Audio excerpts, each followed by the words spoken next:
Welcome to McPlum, simple solutions served daily.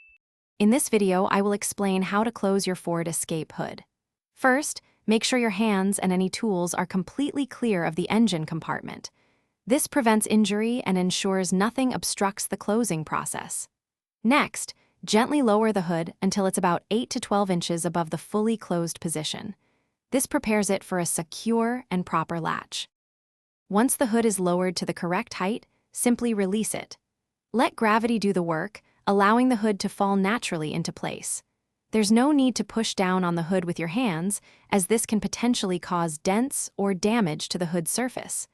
A gentle drop is all that's required for a secure closure. After the hood has dropped, it's crucial to confirm it's securely latched. Gently try to lift the hood from the front edge. If it's properly closed, it should not open or move at all.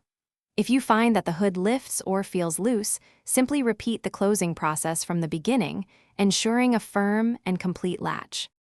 For your final step, perform a quick visual inspection. Check the hood's alignment with the surrounding fenders and grille. It should sit flush and evenly with the rest of the vehicle's body. Look for any unusual gaps or uneven edges, which could indicate an improper latch. A well-closed hood ensures safety and maintains your vehicle's appearance. Thanks for watching. Stay juicy and subscribe.